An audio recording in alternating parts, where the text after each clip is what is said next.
Hey guys, it's Dr. Kresimir. I am a chiropractor here in London, Ontario, Canada. Today we're going to be talking about 2 exercises that you can do to mobilize the middle to lower upper part of your spine, which is also called your thoracic spine.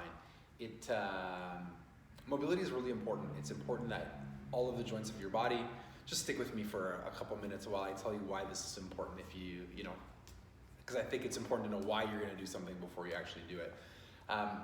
It's a part of your spine that is really solid and stable, but it needs to move. And most of us spend a lot of our time sitting in front of a computer with technology, and it's important that mechanically we undo the ill effects of doing this. Now, with that being said, I don't know you, I don't know your case personally yet. So if anything that we talk about here produces any pain or discomfort, please stop and contact your healthcare provider. So we're gonna need some tools to make this work today, okay? And the first thing is, I don't even really know what this is called, okay? But here's what I do know. I do know you can recreate this thing at home. So if you don't wanna go out and buy one of these bad boys, you can go to Canadian Tire or Sport Check or whatever athletic place you have by your home. Get 2 lacrosse balls. I like lacrosse balls because they're firm and they're made of rubber, so they don't slide on your clothes or on your skin.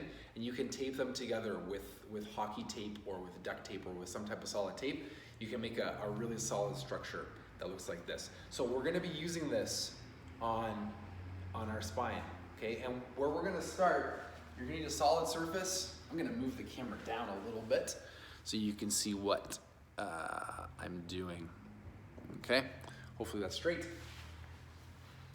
You're gonna start at your mid to low back. If I'm gonna sit straight up, you're gonna start at the part of your spine where the curve that goes out this way meets the curve that starts to go this way. So about right here, okay? All you're gonna do is you're gonna get that on your spine. Make sure that your core is engaged. You want to be pushing your belly down towards the ground. You want to have a nice contraction. You don't want to be loose and letting your upper body flop all over the place. You want to keep everything tight, but you want to get that in your spine. Keep your core tight. Come back, and then try to get your arms over your head like this, okay? And do between 8 or 10 passes. Like I said, keeping everything nice and tight. Then you're gonna slide down a little bit, sliding the ball up, and you're gonna do the exact same thing, a little bit higher.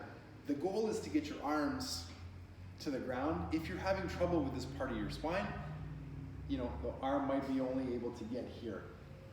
So that's exercise number 1. Exercise number 2, we're gonna need a couple of other things. I'm gonna move the camera back up.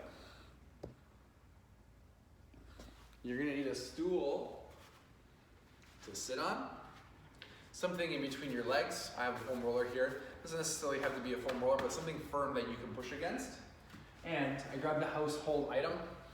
I grabbed a mop. Any type of stick will work.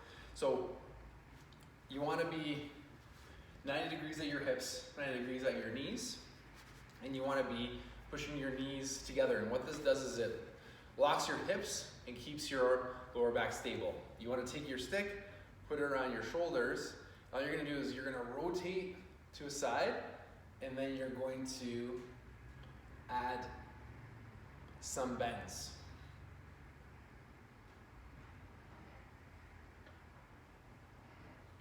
And again, you should be feeling the stretch in your mid to upper back. Now, when to do these stretches? Do them, if you can. The best time to do them is after you've spent long periods of time sitting. The most important thing is to counteract the force of being in this position with something that will bring you back into this position. With the roller, try going up and down your spine 2 to 3 times, giving 8 to 10 passes with your arm on every spot. And with the broomstick, try 5 rotations, a little bit to each side with the side bend. Let me know how everything goes. If you have any questions or comments, please post them below. I'd be more than happy to try my best to answer them. Have a great day, and I'll talk to you soon.